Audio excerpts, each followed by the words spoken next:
I-update nje khawulezile malunga ne-ad hoc committee.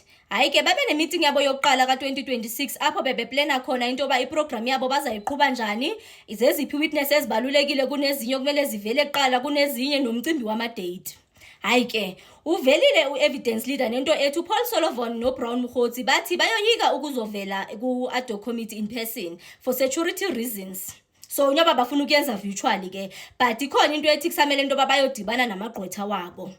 Wenyuka uKhusela wathi asizuxelelwa lonto phansi koba benezitholo ezingaka ezijongene nabo ngqo, kumele baze bazosiphendula then bazosithonisa bevela. Iwesi lo nguPaul Solomon wayakwazi ukuzi-impersonator azenze umuntu ongathi usebenza ko-IPD apha, xa kumele azophendula lezo zinto ezo utshona evela.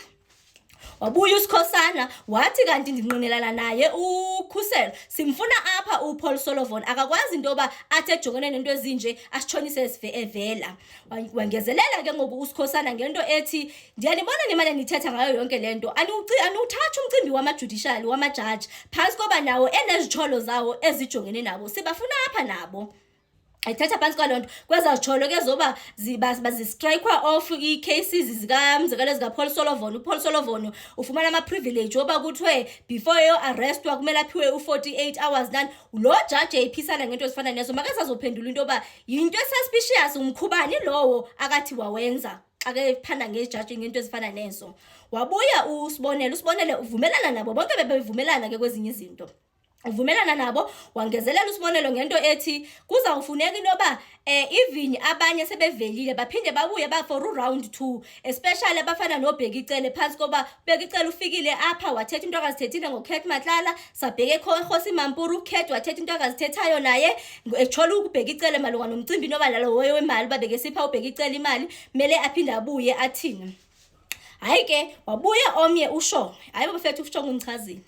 Wathi uShongwe ndandithekini thathani ipassport kaPaul Solomon nanganimameli. Akekho kwalapha eSouth Africa uPaul Solomon njoba sithetha.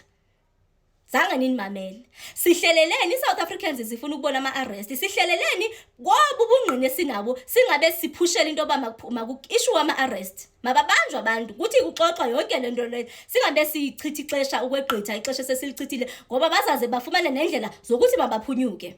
Wathi uShongwe kaloku lo judicial nyane ngathi niyayisaba, zikhona izinto ezithethwayo ezithethiwe ngabo. Siyayazi umuntu oba i-captured i-judicial and ngoku yi-opportunity esiyifumene leyo yoba makulungiswe into ezifana nezo. I-justice system yethu siyayilungisa ngendlela okungayo. uCameron akho nto ncama kayithethile. Wabuya uMalema wathi uMalema nibe careful ngendlela nidila ngayo nge-judicial, because sizawubhida sathi xa sibhidwa imicimbi ethizeni sidinga la judicial kube sibe besiyi-illustrile nani. Hayi bathathana noSikhosana wathi uSikhosana awuzundixelela loo nto leyo, umuntu ogqibela ngoba kwawena uke watsho ndineevidiyo zakho usitsho usithi i-judicial i-captured for into yoba ngoku uzofuna into yoba mayoyikwe le judicial. Ingani soyikwa i-judicial? Sisazi into yoba banee-sentences abathi xa bezikhipha zibe zi-suspicious. Sibafuna apha bathathana kulapho ke ngoku bebizene khona ngamakhawadi nani. Hayibo sesenjalo sisajonge njalo wabuya kwenyuka uSols. Hayi kuSols naye wafakaza kumcimbi kaPaul Solomon into yoba umfuna apha uPaul Solomon. uNgqwango uveze umcimbi walanto eyithethekayo emcimbi webheli uba xa umuntu wefumene ibheli aphinde afumane ibheli udibana sokuyibheli on top of another, yinto kumele bayijonge nje nayo. So nje ibishushu besilwa nje enye lanto ayisiphathi kakuhle man sisi South Africans abayomfanekiso alright, especially uba silindele into yoba mababe nezivumelwano ukwenza bazo-reach consensus, but if bezolwa so izakwenza into yoba because fana ngoxa bengazuvumelana ngento nje ezingabalulekanga ezibheda zinje. So nje ibe nento engathi injalo i-ad hoc committee, but ke all in all bathi bamfuna apha uPaul Solomon. Uba ngaba uMalema futhi into akayithethile wathi uba ngaba kumele into yoba asamonwe uPaul Solomon bazakwenza net njalo basebenzise ii-powers zabo. Akho umuntu ongazu-appeara kula ad hoc committee phansi koba ke uPaul Solomon engekho kwalapha eSouth Africa eveze into engathi uzawubuya around uFebruary. Bakhona kabatshoyo bathi no simphenje ixesha eli-enough eloba aziprepare, akazuzizela nee-excuses ke right now. So umcimbi we-ad hoc committee ume apho ke. So ilist yabo nje just ukunithi gqaba. So in terms of ngobani abantu engathi bavela kwi-top 5, ndinganipha nje urhalirhali. Kunumber 1 bokubhalwe uGeneral Khumalo, bathethisana ke ngokuthi kunumber 2 kukhona uGeneral Phahlane. uGeneral Phahlane wayeyi-National Commissioner yakhona pha esiphoyiseni, then babenzela iyelenqe loba bamgxothise emsebenzini. Iye yathethwa ke loo nto iconfirma nguCedric Nkabinde kulaa nto la ad hoc committee. So bayamfuna bengunumber 2, so baye banyanzeleka into yoba mabathethisane beyi-ad hoc committee into yoba ngubani ozaqala xa kunguGeneral Khumalo noGeneral Phahlane. uMcBride ukhona apho, I think ungunumber 3 if not mistaken.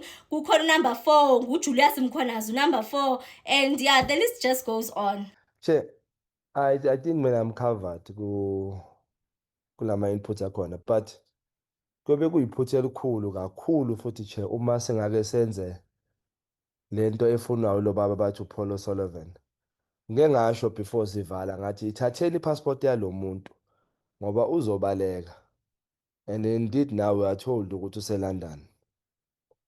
It's a pity that now we need to submit certain affidavits in order to call certain people, but I agree with the Honorable Khosela ukuthi lona ubaba uPaul O'Sullivan kumele abizwe and aze physically, but in pertaining to our judges and the prosecutors and the rest of laba amagama esifuna ukuwabiza, I feel ukuthi some of them don't even need an affidavit to be called in. For example, the judge elinikeze ubaba uPaul O'Sullivan incwadi yokuthi we can't arrest him unless you inform him 48 hours before.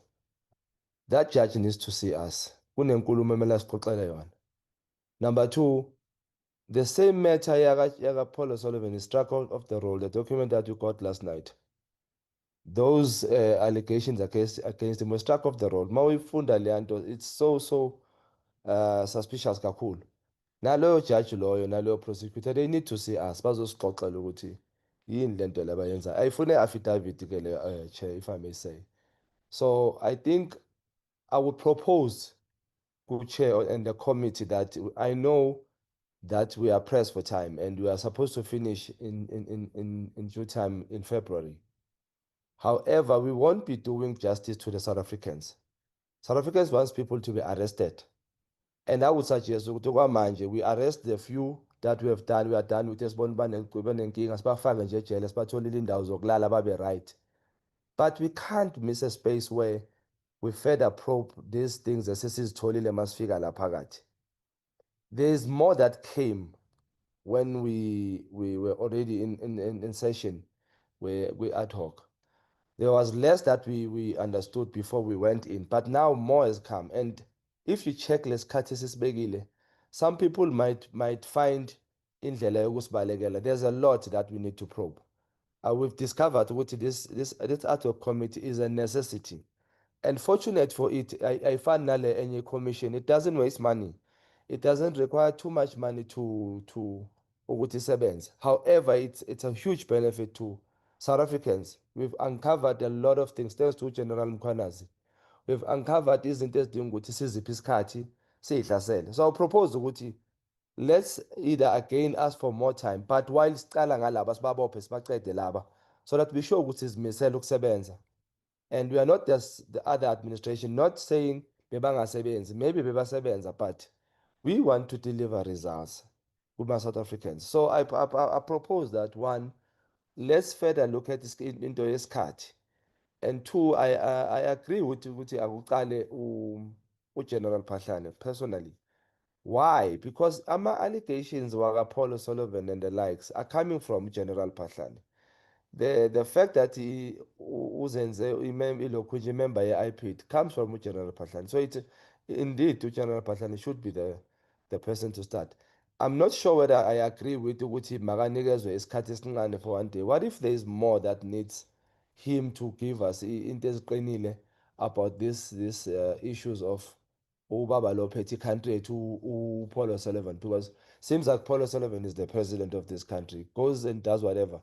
We are father no president when your country does whatever they want to do a country in Yabantu. So I propose that we also spend more of his card to probe certain matters. Thank you, Chair.